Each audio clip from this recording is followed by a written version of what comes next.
एक भारतीय सैनिक ने 72 घंटे अकेले चीनी सैनिकों के नाके दम कर रखी थी और 300 चीनी सैनिकों को अकेले ही मार गिराया। बोलते हैं ना, शरीर मिट जाता है पर जज्बा हमेशा जिंदा रहता है। 1962 ईस्वी में हुई चीन और भारत के बीच युद्ध में वीरगति को प्राप्त करने वाला जसवंत सिंह की सेना की वर्दी हर रोज प्रेस होती है, हर रोज जूते भी पॉलिश होते हैं और वे देश की सीमा की सुरक्षा आज भी करते हैं।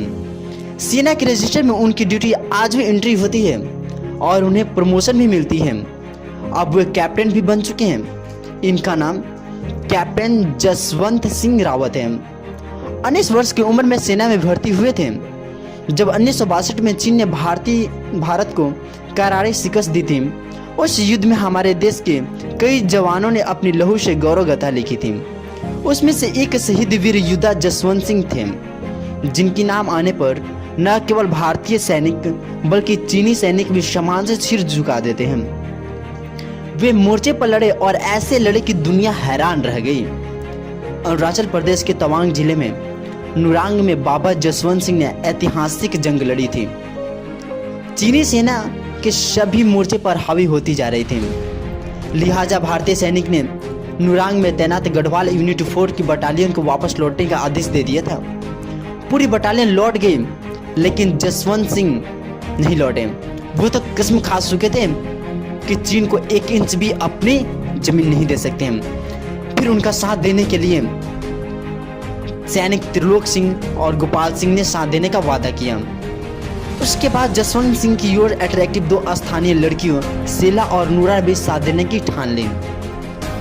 इन सभी के साथ मोर्चे लेने की रणनीति तैयार कर ली और इस अंदाज में फायरिंग करते गए मानो उनके साथ हजारों सैनिक युद्ध कर रहे हों। चीनी सैनिक परेशान हो गए थे और वे समझ नहीं पा रहे थे कि अभी कितनी भारतीय सैनिक हैं। 3 दिन बाद जसवंत सिंह की आपूर्ति करने वाली नूरा को चीनी सैनिकों ने पकड़ ली और दूसरे को ग्रेनेड से हमला किया और दोनों लड़के शहीद हो गई।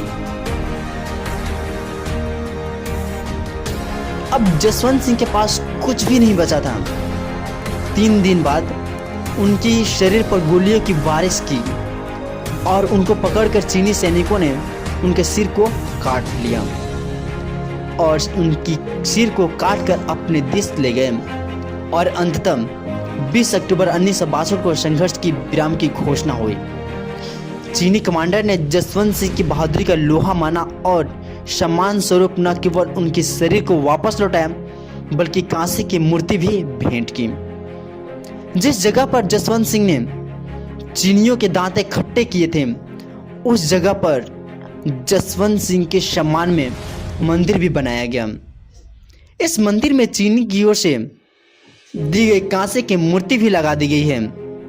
आज वहां से गुजरने वाला हर जनरल और जवान सिर झुकाने के बाद ही आगे बढ़ता है। उनकी प्रमोशन भी की गई और वो कैप्टन जसवंत सिंह रावत महावीर चक्र से सम्मानित भी किए गए। जसवंत सिंह की रुतबा सिर्फ भारत में ही नहीं बल्कि सीमा के उस पार हमारे बीच वो अजनबी नहीं रहे।